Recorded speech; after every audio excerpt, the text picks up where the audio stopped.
Okay, you're all left unmuted. So today, where are we? 25 Teves.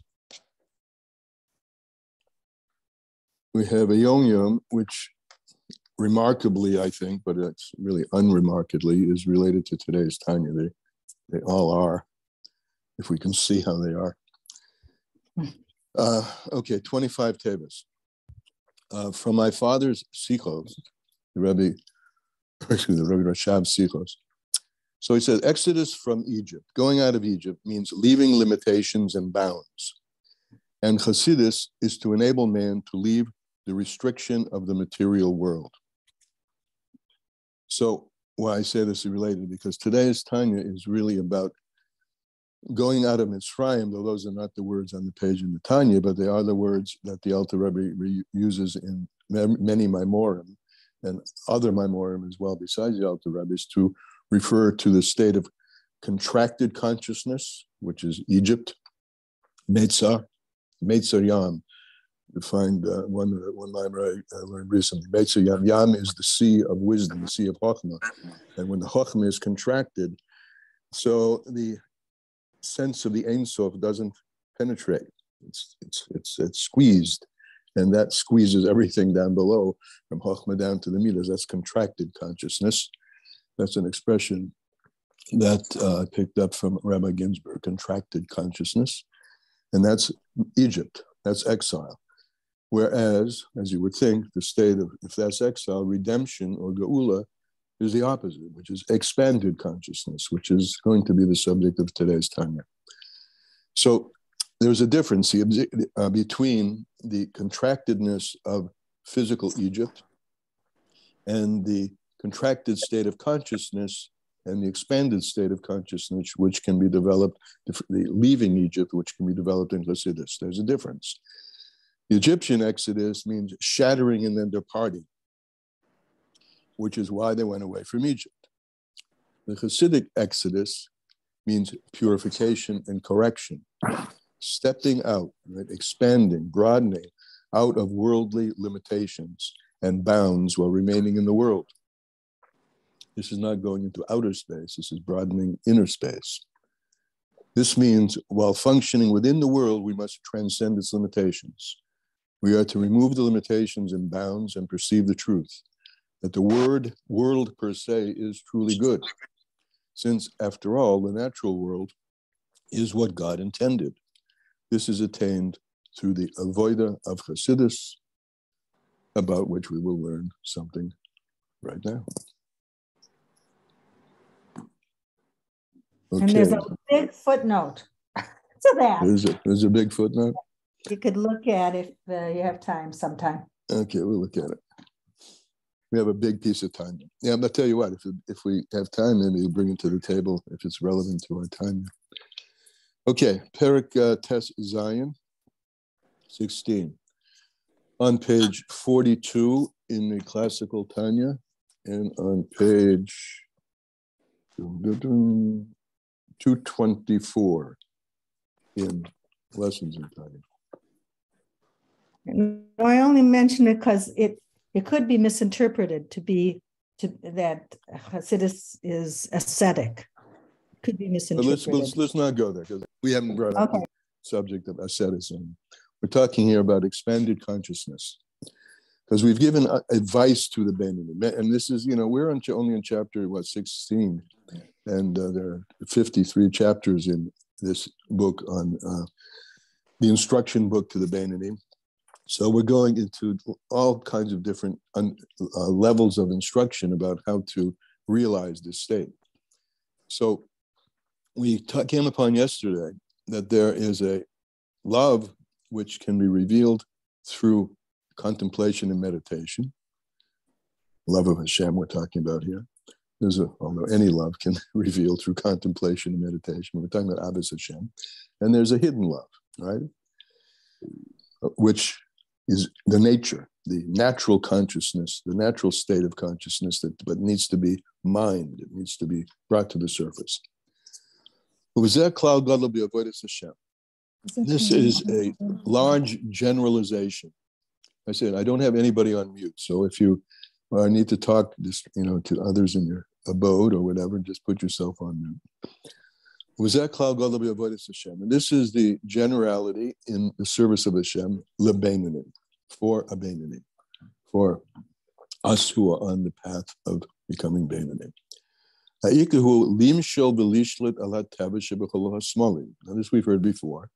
The main thing is to rule over, to dominate the natural forces which are in the left side of the heart, nature, the nefesh teves, the natural soul, and to dominate them, harness them, again, as we said earlier, not to destroy them and leave them, but to utilize them through application of the Or Hashem, of the light of Hashem, Hameira L'Nefesh Elokis, which shines to the godly soul, Sheba Moichai, whose residence is in the brain. Right? This is old stuff. This is what we learned at the beginning. To utilize that force of the godly soul, which is resident in the brain, Lishloit Alalev. Right? That's what we're all about. Moyach Shalat Alalev, where Moyach, brain, means the godly soul, which is resident there. How? When one contemplates in one's brain about the greatness of the infinite one, blessed be he, to give birth from one's understanding, a ruach das, a spirit of das. So bina, effect, which is neshama, the three parts of Chabad, Chagas, Naki. Chabad is the neshama, and then Chagas is the emotion. So from the thought, from the contemplation is brought emotion. A ruach das, a spirit of knowledge, because knowledge das is the interface between mind and heart. The yiras Hashem b'moichai, and the fear of God or the awe of God in one's brain, liyesur meira, to turn from evil.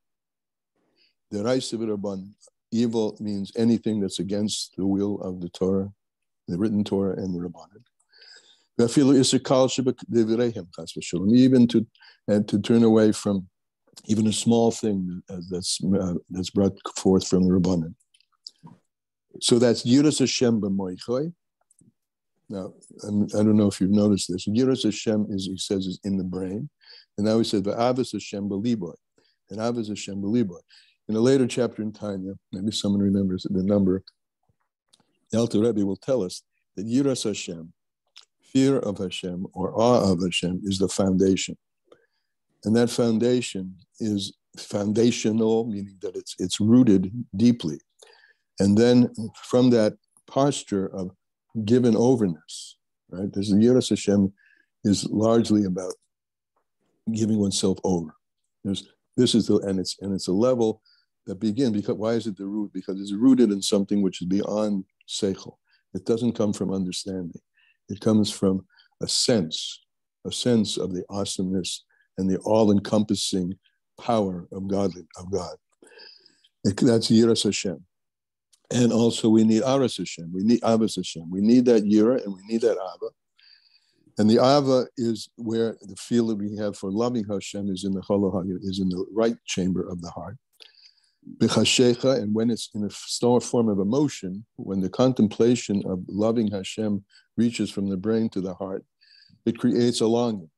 B'chashecha b'chachetze l'dav kiboy, to the great thirst and desire to cling to Hashem. B'kiyama mitzvahs, by fulfilling the mitzvahs, the Raisa and the Rabbanim of the Torah, the written Torah and the oral Torah, the Talmud Torah can shekeneged kulam, and therefore studying Torah is the main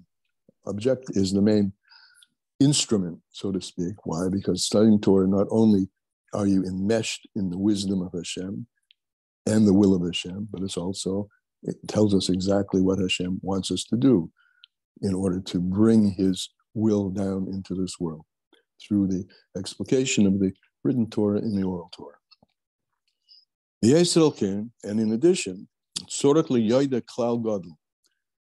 each one of us has to know this great generalization, and this is something he's saying, pay attention to this. This is a great generalization in regard to the service of the Beinanim.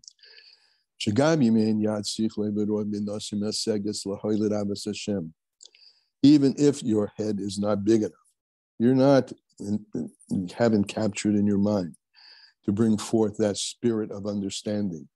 The Hoylet Avos Hashem B'His Galus Liboy, which in order to give birth to a felt love of God in your heart, that your heart should be on fire with a flaming fire. And you're not, this word, yearning, desiring, and longing with a longing and a desire and a yearning that's felt in the heart, the Dovke boy. You're not there yet. Your heart is not flame. But but you tap the hidden love, which is, again, the Nefesh Elokis is in the brain, right? So the Nefesh Elokis has a love of God, which is inherent within it, and it's a seat of residence in the brain. So here we're moving now into the power of hispoinedness, the power of meditation, the power of waking up, unconstricting the consciousness, broadening the mind in the Ava and Yiras of Hashem. So Rak, even if you can't get it, that your heart is really pumping with this, Rak Ava Meseteres B'Moichai, but it's just the hidden love in your brain, the Tailumis Liboy, and the hidden reaches of your heart. Dahainu shehalev mevin, that the heart understands, which may appear to be a contradiction, but when the moyach is shalat on the lev, then the heart has an understanding, it says. And this is for some, maybe an interesting novel idea, that it says it's rooted in the Zohar. It says, Bina libo. Bina is the heart, right? Bina is the mind, isn't it? Yes, but the heart is and the heartfeltedness of the heart is a result of Bina. And so we feel things that we understand. And Bina liba says, Bina liba ubohalev mevin, and the heart comes to understand. So if this is not a full-fledged fire of emotional love for Hashem, but it's derived from it's sometimes called the drippings from the mind into the heart, which arouses the natural love that's in the Nefesh Elokis. The heart understands through the spirit of wisdom, ubina shebemoiche, which is in one's brain. In other Hasidus, this is called midah shebemoiche, the feeling that's resident in the brain, where the brain. See, the brain is, the nefesh has everything in it, right? And it's just dependent on at what point and and through what devices will some of these things come through. So Bina is the place which is the root of desire and love. Bina is, if Chachma is water, Bina is fire, but it's not yet fire in the heart, but it brings fire in the heart. The heart begins to understand through the spirit of wisdom, the spirits of Chachma and Bina, which are in one's brain. This is, as I said earlier, in the language of that I used earlier from the Hayom-Yom, broadening consciousness, coming out from the constricted net of consciousness, which is pure intellect, into the broadening of consciousness, which taps into Elokus, into godliness. So this is the Ruach, Mavin Beruach Chokmah, that one understands through the understanding of the Ruach Chokmah, the spirit of wisdom, Ubina Shiva Moiche, which is in one's brain. What does one understand through those devices? The Gedulos of the Ein Sof Baruch Hu, the greatness of the infinite one, blessed be He. One thinks, one contemplates, and begins to feel in the Midos Shiva Moiche, in the Midos as they are in the brain, that what? The Kula Kamei Kol Echoshiv, Mamish, that everything is considered like nothing in front of him. Asher al Kain, and through that, Yaselo Yizbora, excuse me, through that, it's fitting for him and due to him, Shetkola Elov, since, this is a bit of a piece of reasoning, if you will, that since everything is nothing in front of him, then it's totally fitting that I should give myself over totally to him. My nefesh, kol chai, the nefesh of all living things should be, because they are, in fact. Everything that happens in every corpus of our body is being dictated by the force of life is being breathed into us, as we'll speak about in later sections of Tanya. So just give over, just be bottled to that. That's the yira that we said, the yira shebamoichai, the feeling of the midah, which gives us the ability to just surrender. Somebody have a comment? No? So give yourself over to that. That every living soul should be given over to that. If you think about this in that way that we just said, how everything is in fact given over to Hashem, that's the way it really is. And cling and is clinging and holding on to and can't ever be released from, if it wants to continue to exist, the light of Hashem. Think about that. And also the soul and the spirit. Now we're talking about the lower levels of the soul, the ruach and the nefesh, which are bekirboy, which are inner persons. It's also fitting for them, the lower levels of the soul, to expire to him, with an expiration of the soul, a desire and a yearning. We're not talking to go out of their sheath. Again, that's the notion of sheath, the meitzar, the gavul, the state of exile that we spoke about in the Hayom Yom. Gullus is being in a nertak, in a sheath, tight, all that can't escape this boundary of this narrow sheath. But when you expand the way you think about things and the way that you and the way that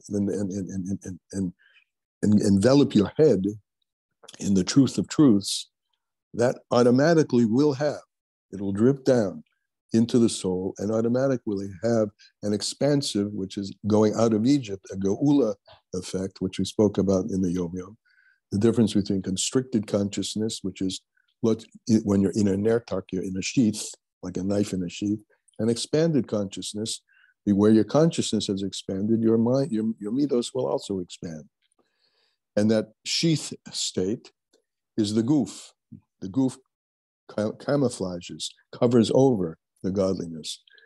But when one thinks the way we've been talking about, that brings a arousal in the brain and in the heart, the dovka boy, to cling to him. And think about this, the rak shebal korchos chiyais. It's only that the nefesh and the ruach have been forced down here below, that's why you're alive. Because the nefesh and the ruach have been encapsulated in the body, the tsururas boy, and are bound to the body. And if that's the only experience you have, that I'm alive, which we do have that experience, but we don't think about that very much. We just go about it without being unconscious of the miracle of life which is within us. So we don't have that sense of the miracle. So that state, the Alter Rebbe uses as a mashal from the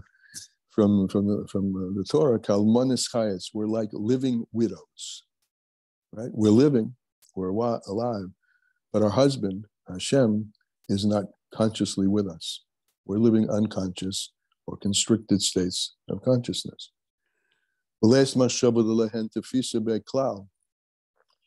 And one can only grasp, and no thought can grasp him at all. This godliness which we are unconscious of is something that we cannot grasp in thought. So the limits of intellect the intellect will always be limiting if that's the highest faculty that we use, because no thought can grasp it at all. The only place where the intellect can touch God is in the Torah and in its mitzvahs. We use this mashal above. It's like there's no difference. If you want to hug the king, you can hug the king when the king is wearing a big furry garment or when he's wearing a thin garment, but it makes no difference. You're hugging the king. But you have to be aware that this is the king. So you can live life blindly, or you can live life or asleep. That's another mashal that's brought for Gullus, and which is brought in many more. Sleep versus awakeness, night versus day. You can wake up from the night sleep and realize that the king is here and has always been here.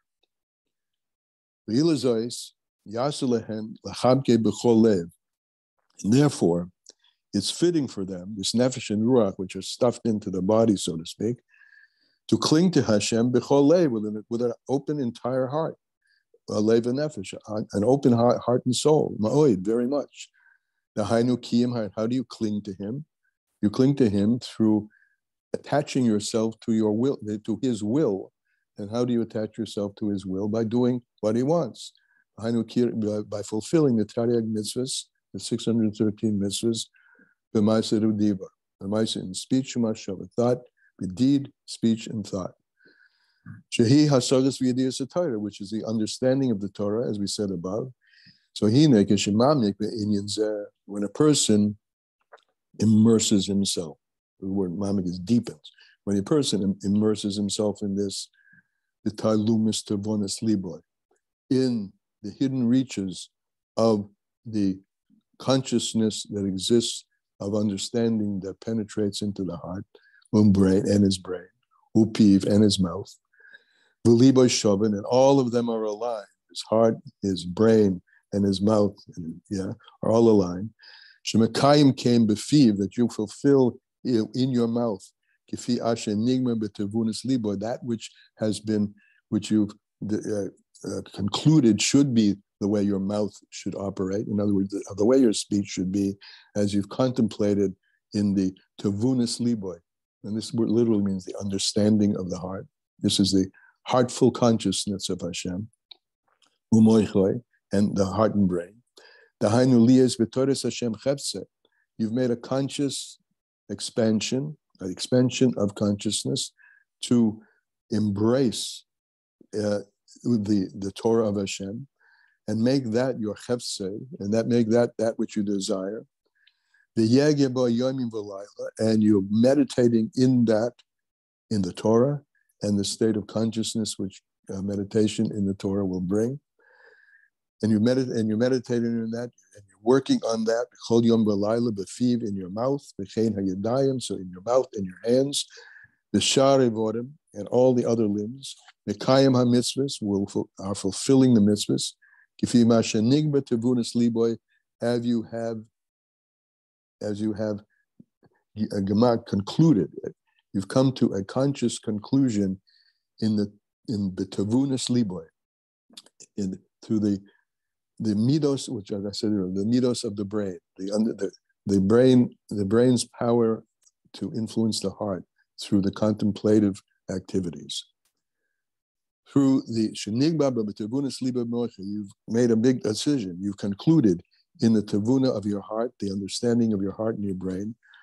Hari tevuna zu, these midos shebamoichin, these actually feelings which exist in the state of brain, or what we call mindful emotion. That may be a decent term for it. If you're looking in the letters in listen to Tanya, I don't know if anybody is. How do they translate this? Tevuna. Tevuna is mindful emotion, or midah shebamoichin. Okay. They say, I was going to ask you about that. The first time it comes up, I think he calls it intellectual emotion. Intellectual emotion. Okay. Yes. Okay. Look, I'm not going to argue with that. I like mindful emotion, right?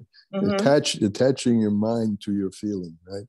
Or attaching your feeling, root your feeling in your mind.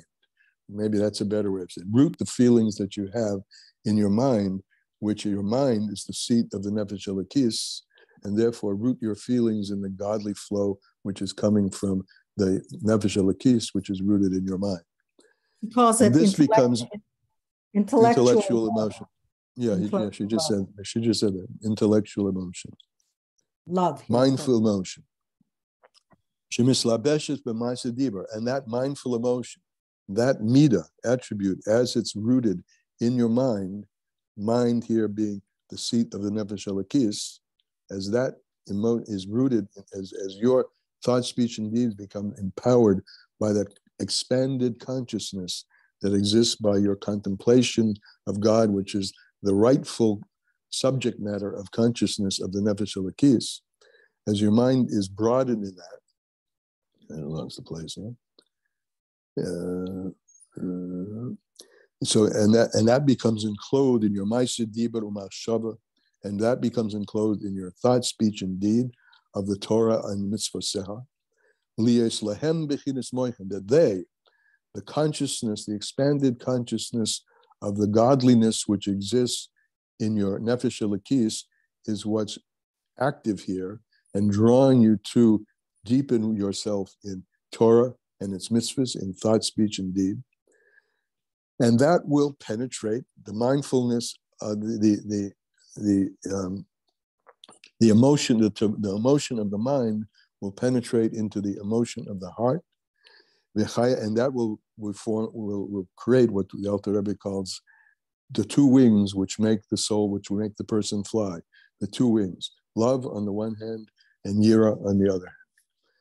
Gadfin, the porchel eila, with those two wings, now the heart is on fire. As a result of cultivating expanded mindfulness in Torah, expanded consciousness in Torah and its mitzvahs, that will penetrate into the heart. But it all begins with where you put your head. Feed your head. Remember, somebody said, feed it with the consciousness of Hashem through study of Torah and through deepening oneself in Torah and mitzvahs. That will create wings which will enable you to fly. Gadfin leporcha la'ela, to fly up above. And even if you haven't yet reached the state of completely being overcome with yearning and longing for God, that mindfulness, that emotional mindfulness, or mindful emotion, but it's really emotional mindfulness, will bring you to love and fear, even if you haven't really cut yet the fire or sparked the fire that is flaming in your heart. As it is when it's completely revealed in your heart. And when it's completely revealed in your heart, the signs of that are what's here in a bracket. When there is a yearning, a desire, a longing, which is actually heartfelt. And I'm sure we've all had heartfelt feelings. So that's when you have a heartfelt feeling for God, then you know you're doing this mindfulness, the contemplation, the arousal of the mindfulness of the nefesh elokis correctly. When it penetrates, I mean, it's correctly in the first place, but when you really know that you've got something here, is when you've caught the fish in your heart, so to speak. The nefesh tameh, and your heart and soul are thirsting to Hashem, because of the hot flames of fire which are flaming in your heart. Because it's through this tavuna, which I'm calling mindful emotion, contemplative emotion, the ability of the mind to awake, to grasp the emotional state that will eventually and hopefully quickly penetrate to the heart.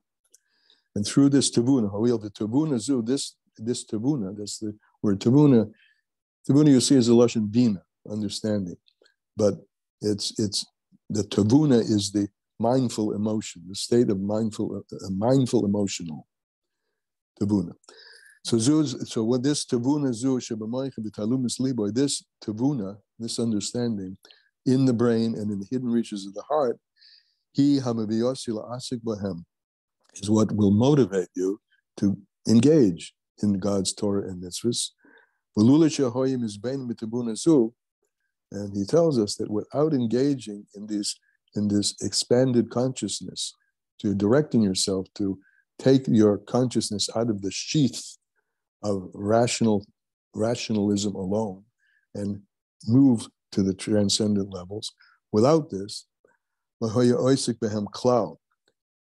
you won't be really involved. You won't be oisik in them. You may be doing them. You know, oisik is from the word business. I make it your business. A businessman pays a lot of attention to the business. You won't be oisik in these things at all, but rather your main occupation will be b'tzorchei gufa lavad, only in the necessities of the body. V'gamim hu masmi milimude b'tivoy.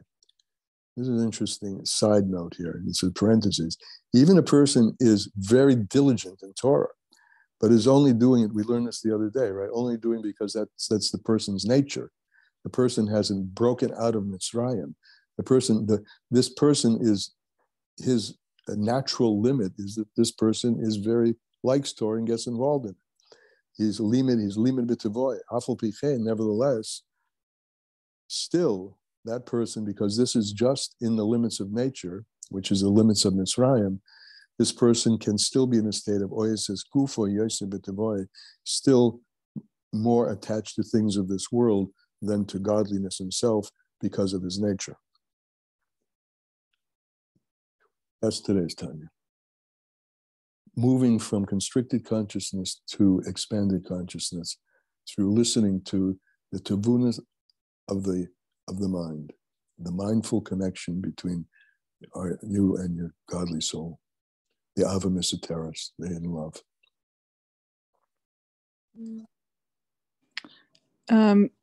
I wanted to say that it looked to me like today's Tanya was explaining how, the Shema, how it's possible to love Hashem, because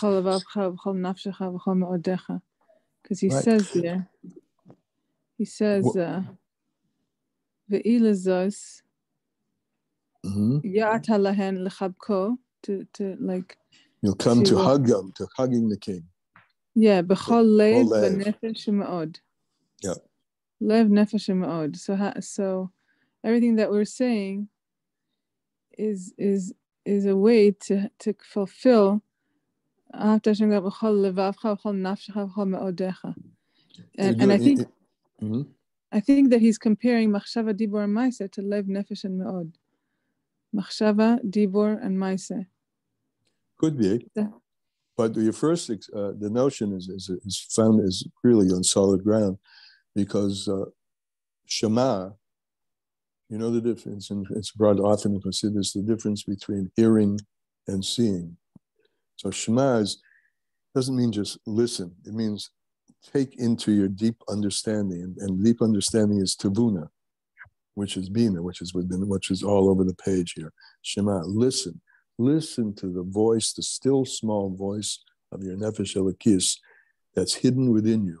Listen to it through your power of tavuna, your power of mindful emotionalness, and that will bring you to be open. V'ahavta is the open love in your heart. So it's 100% solid. There's many Maimorim that make that analogy. Absolutely. So what he's saying is that everything is equal. That if your heart is thinking a certain thing, then your mouth will say it and your hands will do it.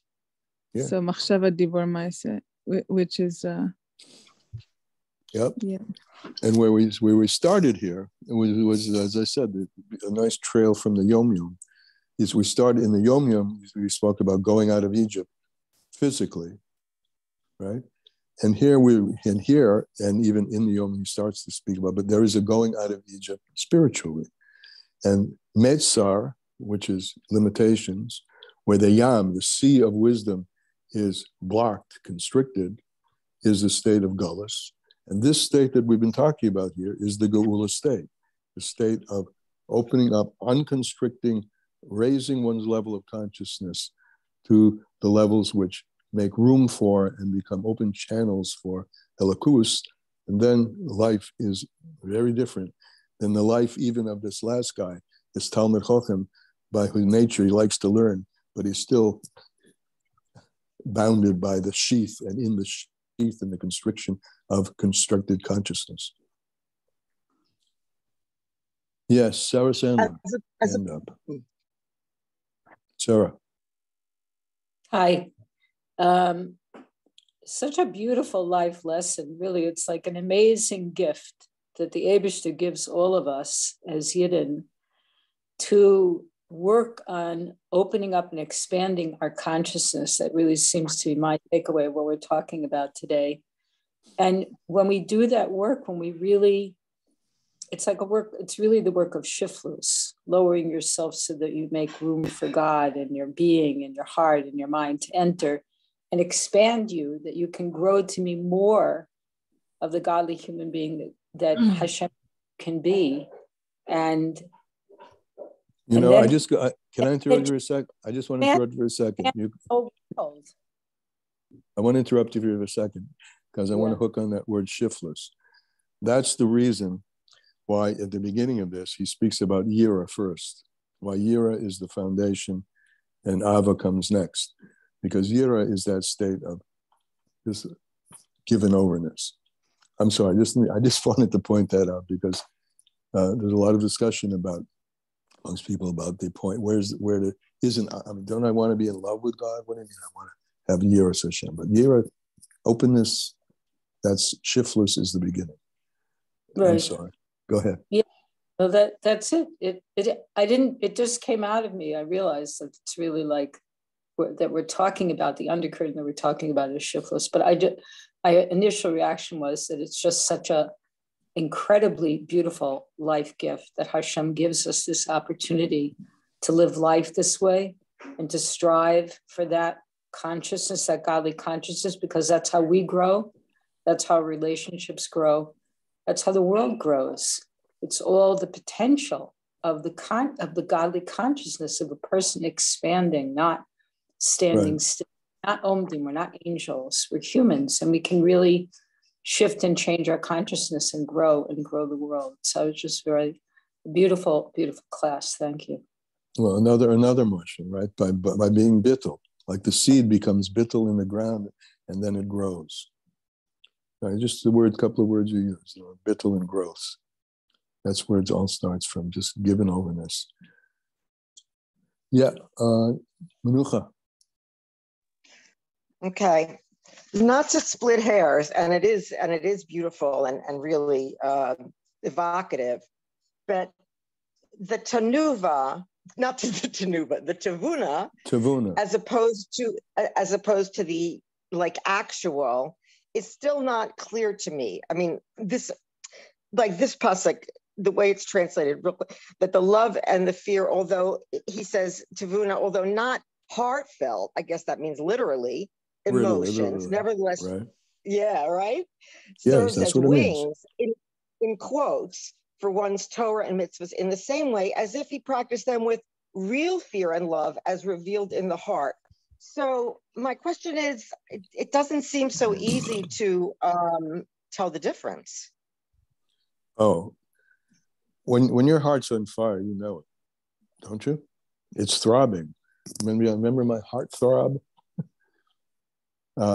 Something's going on. Yeah, something's going on in the. You can feel that. Excuse me. Go ahead. The tavuna is more subtle, but it's the root of that, because keep in mind that all the 10 attributes that we have are inter-included with each other. So if we take just the attribute of the emotional attribute of Ava, that's inter-included also with Chabad. So the root of it, the waters flow downward from Chabad into the heart. So there's a Ava, that's a Ava, which is Misuteris, which is hidden in the Chabad, and consciousness, waking up consciousness and meditating, contemplating that, opens up the spigot. And when the spigot is opened up, yes, that's the root of the emotions themselves, which emotions themselves will be the wings. But these are the nascent wing, the beginning of the wings starts in the mind. Because even in your heart throb, when your heart is throbbing, it's only because you recognize, you have hakor, you have recognition that this is something that's particularly, that I have a particular affinity to. And when you have that particular affinity to it, and you recognize, you maybe not be conscious of it, but you recognize in your mind an affinity, then you're drawn toward it. And once you start being drawn toward it, now it's coming down into your heart and into your muscles.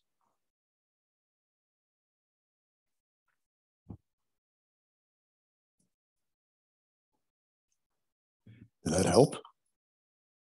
Yeah. I didn't know you were waiting for. I never know. I never know if it's a conversation or if we're waiting for the next person. That's a little problem I have. Anyway, it does help. It does help. Okay, it's just, like sometimes it seems like. Well, first of all, let me just throw out for those who know French, there's this very famous thing that one of the poets said, "Le cœur a ses raisons que la raison ne connaît pas." Right? The heart has its reasons. The heart has its reasons that reason doesn't understand, and reason means both things in French as well as English. Good. So But there you go. The first part, the heart has its reason. One. The heart has its reason. Reason is the normative way of reason is intellect. But it's a level of reason that the brain doesn't really have entry to. But nevertheless, the two, so that bridges that gap, or resolves, or really puts on the table the paradox of mindfulness being able to conjure up heartfulness, and is also said in many memoirs. If you look at it superficially, they're two different worlds, aren't they? Mind and heart. Mind is cool, heart is fire. But it's not so, because heartfulness is embedded in the mind, and mindfulness can be embedded in the heart. Beautiful. Now we'll move on. Which is why it's takeaway. Oh, go ahead. Somebody else. Did somebody else have their hand up? No, but no, I was going to say. Oh, go ahead. A takeaway for me initially is that whatever it is, those things that we know right away sparks a love, a love of that goes from the physical right away. You think of God, like whether it's nature or whether it's music. You said one of the things that you immerse yourself is music and poetry. I imagine the reasons that you do that is that you want that to spark in the same way the Tavuna, and that, I think, I don't know, that's a big takeaway, to read what you need to read and see what you need to read and go to the museums you need to go to begin that. Begin the feeling of something more ethereal than the physical. Absolutely. Right. Now I will take someone else. Rivka's hand is up. Okay, thank you. Just to bring it down into practical, my job here. How do you keep this godly mindfulness front and center? I think one exercise is just a lot of gratitude and Hakara Tov all day long, and to recognize the source of all the good that you have in your life, and that will filter down certainly from the mind to the heart, but it's a mental process, and that's a practice that I find very helpful. Beautiful. I'm going to have to conclude now because I have to move on. So till we meet again. Bye-bye. Thanks. Bye.